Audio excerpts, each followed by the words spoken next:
கிறிஸ்துவுக்குள் பிரியமானவர்களே, ஜீவ நீரோடை ஊழியங்கள் வழங்கும் ஒரு வேதாகம பயணம்.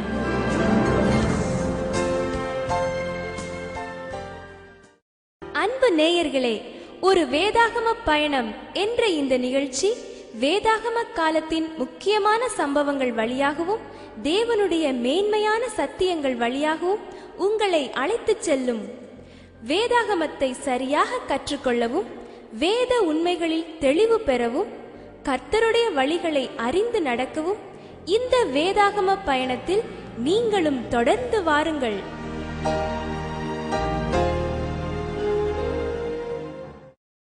கர்த்தருக்குள் பிரியமானவர்களே, ஆண்டவராக இயேசு கிறிஸ்து இனிய நாமத்தில் உங்களை மகிழ்ச்சியுடன் வாழ்த்துகின்றேன். ஒரு வேதாகம பயணம் என்ற தொடர் நிகழ்ச்சியின் மூலமாக தொடர்ந்து கர்த்தருடைய சத்தியங்களை நாம் தியானித்து வருகிறோம். யாத்ராகும் புத்தகத்திலிருந்து பல முக்கியமான நிகழ்வுகளை குறித்து நாம் தியானித்து அதன் மூலமாக பல சிறப்பான சத்தியங்களை நாம் பெற்றுக்கொண்டோம். இப்பொழுது நாம் யாத்ராகம் புஸ்தகத்தினுடைய இறுதி பகுதியிலே வந்திருக்கிறோம். இந்த நிகழ்ச்சியோடு இந்த யாத்ராகம் புஸ்தகத்தினுடைய செய்திகள் நாம் முடிவடைகின்றது.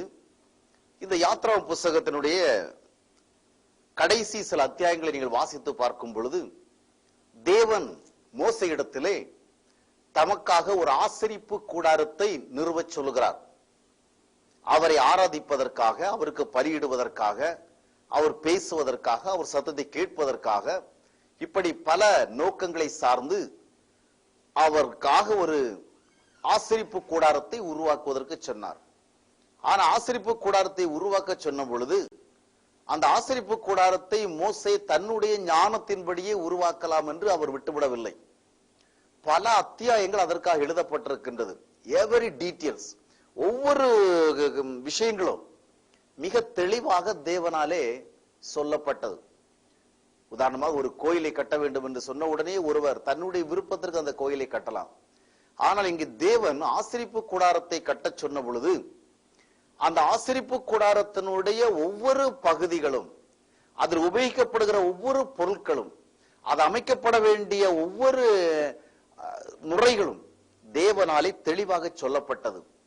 தேவன் எவ்விதமாக அதனை நிறுவச் சொன்னாரோ அவ்விதமாக மோசே அதை நிறைவினான். ஒவ்வொரு சிறு காரியங்களுக்கும் கூட தேவன் அதற்காக எந்த ஒரு முறையை சொல்லுகிறார், அது எப்படி இருக்க வேண்டும் என்று சொல்லுகிறார் என்று கேட்டு அதன் அடிப்படையிலே மோசே செயல்பட்டான்.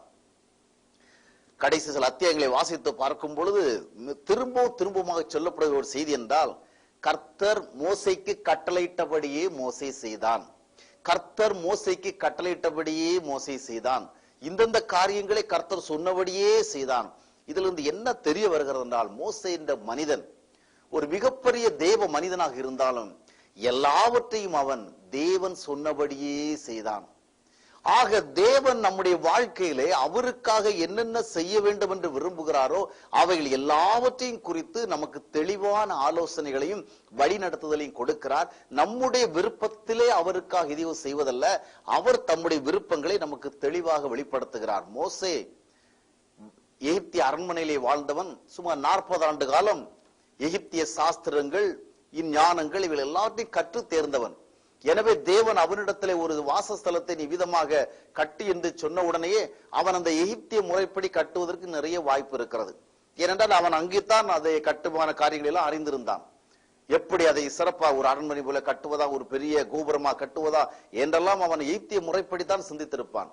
ஆனா தேவன் அவனிடத்துல எனக்கு ஒரு ஆசரிப்பு கூடாரத்தை கட்டி என்று மட்டும் சொல்லவில்லை, அதை எப்படி கட்ட வேண்டும் என்றும் சொன்னார். எனவே அங்கே மோசே தன்னுடைய சொந்த ஞானத்தை உபயோகிக்கவில்லை, தன்னுடைய சொந்த முறையை பின்பற்றவில்லை, தன்னுடைய சுவைக்கு முக்கியத்துவம் கொடுக்கவில்லை. மனிதன் தனக்கு இருக்கிற அறிவையோ ஞானத்தையோ புத்தியையோ செலவு செய்யக்கூடாது என்பது தேவனுடைய விருப்பம் அல்ல. ஏனென்றால் மனிதனுக்கு இயற்கையாகவே அறிவு, புத்தி, ஞானம் எல்லாவற்றையும் தேவன் கொடுத்திருக்கிறார். அவைகளை நாம் சரியாக முறையாக உபயோகப்படுத்திக் கொள்ளலாம். அவைகளை நாம் குப்பை என்று, ஒன்றுமில்லை என்று, தூசி என்று சொல்லி ஒதுக்க தேவையில்லை. ஆனால் அவைகள் தேவனுடைய சித்தத்திற்கு உகந்த விதமாக செலவு செய்யப்பட வேண்டும். இங்கே மோசே இடத்தில் இருந்த ஞானத்தை எல்லாம் தேவன் பயன்படுத்தாமல் இல்லை. பல நிலைகளிலே அவனுடைய ஞானத்திற்கு ஒரு பயன்பாடு இருந்ததை நாம் வேத புத்தகத்தில் பார்க்க முடியும். ஆனால் எந்த ஒன்றுக்கும் மோசேயினுடைய ஒரு செயல்பாடு என்னவென்றால், இந்த விஷயத்துல கர்த்தர் என்ன சொல்லுகிறார், இந்த விஷயத்துல கர்த்தருடைய அபிப்பிராயம் என்ன, இந்த விஷயத்துல கர்த்தருடைய ஆலோசனை என்ன, இந்த காரியத்தை நான் எப்படி செய்ய வேண்டும் என்று ஒவ்வொரு காரியத்திற்காகவும் தேவனை எதிர்பார்த்திருக்கின்ற ஒரு நடைமுறை அவனுக்கு இருந்திருக்கிறது. தேவனும் மோசே அவருடைய விருப்பத்தில் எதையோ செய்ய வேண்டும் என்று விரும்பாமல் தாம் சொல்லுகிற ஆலோசனையின்படியே செய்ய வேண்டும் என்று விரும்பினார். ஆகையால் தான் இந்த வசனம் திரும்ப திரும்ப வருகிறது. கர்த்தர் மோசைக்கு சொன்னபடியே மோசே செய்தான். அதனுடைய விளைவாக என்ன நடைபெறுகிறது பாருங்கள். யாத்திராகமும் 40ஆம் அத்தியாயத்தினுடைய 34வது வசனத்தை பார்க்கும் பொழுது, அப்பொழுது ஒரு மேகம் ஆசரிப்பு கூடாரத்தை மூடினது, கர்த்தருடைய மகிமை வாசஸ்தலத்தை நிரப்பிட்டது. அப்பொழுது ஒரு மேகம் ஆசரிப்பு கூடாரத்தை மூடினது, கர்த்தருடைய மகிமை வாசஸ்தலத்தை நிரப்பினது. இப்பொழுது கர்த்தருக்காக ஏற்பாடு செய்யப்பட்ட அந்த ஆசரிப்பு கூடாரத்தை அந்த மோசே நிறுவி முடித்த உடனேயே அது எல்லாம் தேவனுடைய விருப்பப்படி நடந்திருக்கிறது என்பதை அடையாளப்படுத்துவதற்காக என்ன நிகழ்கிறது என்றால், தேவனுடைய மகிமை அங்கே நிரம்புகிறது. தேவனுடைய மகிமையால் அந்த வாசஸ்தலம் நிரம்பி விடுகின்றது. தெய்வீக மகிமை நிரம்புகிறது. இதுதான் தேவன் அதனை அங்கீகரித்து விட்டார் என்றும் அது எல்லாம் தேவனுடைய சித்தப்படியே நடந்திருக்கிறது என்பதற்கும் அடையாளமாக இருக்கிறது. ஒரு காரியத்தை நாம் ஆண்டவருக்கு உகந்த விதமாக செய்கிறோமா, இல்லை நம்முடைய சுயத்தை சார்ந்து செய்கிறோமா, தேவனுடைய ஆலோசனைப்படி செய்கிறோமா, இல்லை உலகத்தின் ஆலோசனைப்படி செய்கிறோமா என்பதை எப்படி அறிந்து கொள்ளுகிறோம் தெரியுமா? ஒருவேளை பிரம்மாண்டமாக பல காரியங்களை நாம் செய்யலாம், அநேகர் பார்த்து ஆச்சரியப்படத்தக்க காரியங்களை செய்யலாம்.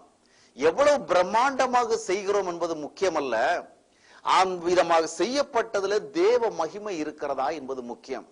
அது தேவனுக்கு உகந்த விதமாக நடைபெற்றிருக்கிறதா என்பது முக்கியம். அதுதான் முக்கியம். ஆசரிப்பு கூடாரத்தை மோசே கட்டி முடித்த உடனேயே அந்த ஆசரிப்பு கூடாரம் தேவனுடைய சித்தத்தின்படியும் அவருக்கு உகந்தபடியும் அவர் எதிர்பார்த்தபடி நடந்திருக்கிறது என்பதற்கு அடையாளம் ஏற்படும்படியாக தேவன் தம்முடைய மகிமை அதுல விளங்க பண்ணினார். அதை எல்லாராலும் பார்க்க முடிந்தது. இதுதான் நம்முடைய வாழ்க்கையில கூட நாம் கர்த்தருடைய சித்தப்படி எந்த ஒரு காரியத்தையும் செய்வோம் என்று சொன்னால், தேவனுடைய வார்த்தைகளுக்கு இசைந்து நாம் ஒரு செயல்பாட்டைக்குள்ளாக செல்வோம் என்று சொன்னால், அதன் மேல் தேவனுடைய மகிமை விளங்கும். தேவனுடைய மகிமை விளங்குவது என்றால் என்ன? அதுல ஒரு தெய்வீக சாயல் இருக்கும். அதுல தேவன் தம்மை வெளிப்படுத்துவார். அதுல தெய்வீக குணாதிசயங்கள் பிரதிபலிக்கும். இது தேவனால் வந்தது என்பதை விளக்கி சொல்லும்படியாக பல காரியங்கள் இருக்கும். அதுதான் தேவனால செய்யப்பட்டது என்பதற்கு அர்த்தமாக இருக்கும். சில குடும்பங்கள்ல திருமணங்களை நடத்துகிற பொழுது, தங்களுடைய பிள்ளைகளுக்காக வாழ்க்கை துணைகளை தேடுகிற பொழுது, பணம், அழகு, அந்தஸ்து, குடும்பம், வயது, ஜாதி, இன்னும் பொருள், இவைகளின் அடிப்படையில்தான் தங்களுடைய வாழ்க்கைக்கு துணை தேடுவார்கள், தங்களுடைய பிள்ளைகளுடைய வாழ்க்கை துணை தேடுவார்கள். எல்லாம் முடிந்துவிட்டு அவர்கள் விரும்பினபடியே உலக பிரகாரமாக எல்லாவற்றையும் தேடி பெற்றுக் கொண்ட பிறகு இறுதியாக அவர்கள் திருமண பத்திரிகையில இந்த காரியம் கர்த்தரால் வந்தது என்று போடுவார்கள். இதெல்லாம் ஆண்டவரால் தான் நடந்தது என்று.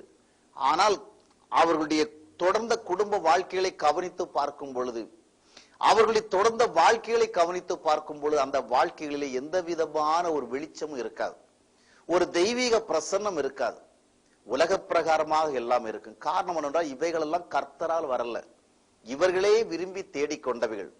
தேவனால் வந்தது என்று சொன்னால் அந்த வாழ்க்கையில ஒரு தெய்வீக வெளிச்சம் இருக்கும், தெய்வீக சாயல் இருக்கும். ஆண்டவருக்கு உகந்தபடி செய்யப்பட்ட எந்த ஒன்றும் அவருடைய விருப்பப்படி நடந்திருக்கிறது என்ற அடிப்படையிலே அதிலே ஒரு வெளிச்சம். இன்னைக்கு பார்த்தீங்கன்னா சிலர் பிரம்மாண்டமான ஆலயங்களை கட்டுகிறார்கள், மிகப்பெரிய ஊழிய அமைப்புகளை உருவாக்குகிறார்கள், பிரம்மாண்டமாக அது ஜனங்களே ஆச்சரியப்படுகின்ற அளவுக்கு உலகம் முழுவதும் பிரபலமாக இருக்கிறார்கள், உலகத்தினுடைய அத்தனை தொலைக்காட்சிகளிலும் தோன்றுகிறார்கள்.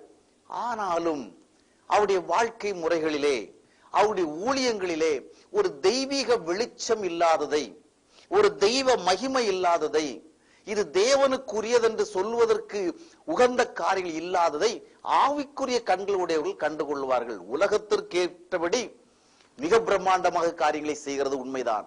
ஆனால் அவைகள் என்ன பிரச்சனை என்றால் அதுல ஒரு தெய்வீக மகிமை விளங்குவதில்லை. நாம் எந்த ஒன்றை செய்கின்ற பொழுது அதுல ஒரு தெய்வீக மகிமை விளங்க வேண்டும். அப்படி விளங்குவதுதான் அது தேவனாலே அது ஏற்பாடு செய்யப்பட்டிருக்கிறது என்பதற்கு அடையாளமாக இருக்கிறது. மோசேவில் எல்லாவற்றையும் தேவனுடைய சித்தப்படி செய்தான் என்பதற்கு என்ன அடையாளம் இருந்தது?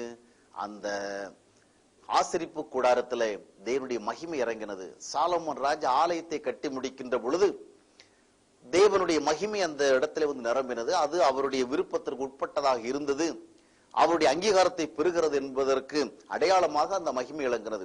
அதுபோல் நம்முடைய வாழ்க்கையிலும் கூட நாம் கர்த்தருக்கு பிரியமாக நடப்பது உண்மை என்றால், நம்முடைய வாழ்க்கையினுடைய ஒவ்வொரு காரியங்களையும் நாம் ஆண்டவருக்கு ஏற்றபடி செய்கிறோம் என்பது உண்மையானால், நம்முடைய வாழ்க்கையில there must be some difference, ஒரு வித்தியாசம் இருக்கும். ஏதோ பிரம்மாண்டமா இருக்கிறத நான் சொல்லவில்லை. கொஞ்சமாக இருந்தாலும், ஒரு சிறிய அளவுல இருந்தாலும் அது ஒரு விசேஷமாக இருக்கும். இது கர்த்தரால் தான் வந்தது. இந்த காரியத்துல கர்த்தருடைய நேரடி தொடர்பு இருக்கிறது. இதுல கர்த்தருடைய ஒரு மகிமை இருக்கிறது என்பதை தெளிவாக கண்டுகொள்ள முடியும். எனவே எவ்வளவு பெரிதாக சாதிக்கிறோம் என்பது முக்கியமல்ல. கொஞ்சமாக சாதித்தாலும் அந்த கொஞ்சத்துல கர்த்தர் தம்மை வெளிப்படுத்த வேண்டும். கர்த்தர் குறிகளில் வெளிப்பட வேண்டும். எந்த ஒரு காரியத்திலும் தேவனுடைய சாயலை எப்படி பார்ப்பது? அந்த காரியத்துல வந்து தேவனுக்கேற்ற வழிமுறைகள் பின்பற்றப்பட்டிருக்கும். அதுல உலக பிரகாரமான வழிமுறைகள் பின்பற்றப்பட்டிருக்காது. ஒரு முறை குறிப்பிட்ட ஒருவர் ஒரு ஆலயத்தை கட்ட விரும்பின பொழுது அவர் பிரம்மாண்டமாக ஆலயத்தை கட்டினார். ஆனால் அந்த ஆலயத்தை கட்டுவதற்கு அவர் எடுத்துக்கொண்ட முயற்சிகள் எல்லாம் உலக பிரகாரமானவைகள். பல நாடுகளுக்கு சென்று பலரிடத்துல பலவிதமான பொய்களை எல்லாம் சொல்லி அவர் அவ்விதமான ஒரு ஆலயத்தை கட்டினார். இயேசு கிறிஸ்துவை அறியாதவரிடத்திலும் இயேசு கிறிஸ்துவை ஏற்றுக்கொள்ளாதவரிடத்திலும் போய் கூட நீங்கள் இந்த மாதிரி உதவி செய்தால் உங்களுக்கு கடவுள் ஆசீர்வாதம் தருவார் என்று சொல்லி அவருடைய நிதி வசூலித்து கட்டினார்கள். அவர் அதற்காக அரசாங்கத்தில் அனுமதி பெற்ற பிற காரியங்கள் எல்லாவற்றையும் கணக்கு பார்க்கும் பொழுது எதுவுமே சரியாக இல்லை. ஆக அதுல என்ன இல்லை, ஒரு சாதனை இருந்த பொழுதிலும் கூட தேவ மகிமை இல்லை. அருமையான சகோதரிகளே, நாம் எந்த ஒன்றையும் ஆண்டவருக்கு உகந்த விதமாக செய்வோம் என்றால் அதை பார்த்து நாம் திருப்தி அடையலாம். ஏதோ நான் கொஞ்சம் சின்னதை செய்தாலும் அற்பமானதை செய்தாலும் அதில் தேவ கரம் இருந்திருக்கிறது. நான் தேவனை சார்ந்துதான் செய்திருக்கிறேன், தேவனுடைய ஆலோசனைக்கு உட்பட்டு செய்திருக்கிறேன், தேவனுடைய வழிகளை விட்டு விலகி செயல்படவில்லை என்பதை அதிலே பார்த்து நாம் திருப்தி அடைய முடியும். அப்போஸ்தலனாகிய பவுல் தன்னுடைய ஊழியத்தினுடைய கடைசி நாட்களிலே தன்னுடைய ஊழியத்தில் திரும்பி பார்க்கும் பொழுது சொன்னான், நல்ல போராட்டத்தை போராடி இருக்கிறேன், ஓட்டத்தை வெற்றியாக முடித்திருக்கிறேன், விசுவாசத்தை காத்து கொண்டிருக்கிறேன். இன்றைக்கு எத்தனை தேவ ஊழியர்கள் இவ்விதமாக தங்களுடைய ஊழியங்களை பார்த்து சொல்ல முடியும்? நான் எல்லாவற்றையும் ஒரு நல்ல ஒரு போராட்டமாக போராடி இருக்கிறேன், தேவனுக்கு உகந்த விதமாக இந்த ஊழியத்தை நான் செய்திருக்கிறேன், தேவனை சார்ந்து செய்திருக்கிறேன். எத்தனை பேர் சொல்ல முடியும்? மகிமை விளங்க வேண்டும், தெய்வீகம் விளங்க வேண்டும், தேவ சாயல் விளங்க வேண்டும். இது தேவனால் ஏற்பட்டது என்பதை விளக்குகின்ற விதமான காரியங்கள் நடைபெற வேண்டும். ஆக மோசையை போல நாம் எந்த ஒன்றையும் அவர் கற்பித்த விதமாக செய்வதற்கு பழகிக் கொள்வோம். அவருடைய வழியிலிருந்து செய்வதற்கு பழகிக் கொள்வோம். அவருடைய வழிக்கு புறம்பாக சென்று ஒரு பெரிய காரியத்தை செய்வதை விட அவருடைய வழியிலே நடந்து ஒரு சிறிய காரியத்தை செய்கின்ற பொழுது அந்த சிறிய காரியத்துல ஒரு பெரிய மகிமை விளங்கும். அதற்கு பதிலாக தேவனுடைய வழிகளை விட்டு விலகி ஒரு பெரிய காரியத்தை செய்தாலும் அதுல உலக பிரகாரமான தன்மை இருக்குமே ஒழிய தெய்வீகம் வெளிப்படாது. எனவே தேவ சாயல் வெளிப்படத்தக்கதாக, தெய்வ வெளிச்சம் பிரகாசிக்கத்தக்கதாக நாம் எந்த ஒன்றையும் ஆண்டவருடைய வழிகளிலேயே நின்று செய்ய ஆண்டவர் கிருபை செய்வாராக. நாம் ஜெபிப்போம். எங்களை நேசிக்கிற அன்பின் ஆண்டவரை நன்றியோடு துதிக்கிறோம், ஸ்தோத்திரிக்கிறோம். இந்த நாளிலும் கூட கர்த்தாவே உம்முடைய வார்த்தைகளை கேட்ட ஒவ்வொருடைய வாழ்க்கையிலும் அவர்கள் எதை செய்தாலும் அவர்கள் செய்கின்ற அந்த காரியங்களிலே உம்முடைய மகிமை விளங்கும்படியாக கர்த்தர் கிருபை செய்வீராக. மோசேயை போல எந்த ஒன்றையும் உமக்கு பிரியமான விதமாக, உம்முடைய ஆலோசனைகளுக்கு உகந்த விதமாக, நீர் சொல்லுகின்ற விதமாக செய்ய, உம்முடைய வழிநடத்துதலை சார்ந்து செயல்பட கர்த்தர் கிருபை செய்யும்படி செபிக்கிறோம். அதன் மூலமாக ஒவ்வொருடைய வாழ்க்கையிலும் தெய்வீகம் விளங்கட்டும், தேவ ஆசீர்வாதங்கள் அதில் வெளிப்படட்டும், தேவ சமாதானம் வெளிப்படட்டும், கர்த்தருடைய மகிமை அதில் வெளிப்படட்டும். அதை கண்டு அநேகர் களி கூறட்டும். அவ்விதமாக ஒவ்வொருவருக்கும் ஆண்டவர் கிருபை செய்ய வேண்டும் என்று ஆண்டவராகிய இயேசு நாமத்திலே ஜெபிக்கிறோம் நல்ல பிதாவே, ஆமென். சகோதரர் சாம்சன் பால் ஆண்டுதோறும் வெளியிடுகின்ற தினசரி தியான நூல்கள், ஜீவ நீரோடை மாத இதழ், பிரசங்க விசிடிக்கள் மற்றும் பல்வேறு தலைப்புகளில் புத்தகங்கள் தொடர்பான விவரங்களுக்கு எங்களுக்கு எழுதுங்கள். தொடர்பு முகவரி: சகோதரர் சாம்சன் பால், 126 முத்தைய முதலியார் வீதி, பாண்டிச்சேரி 605003, இந்தியா.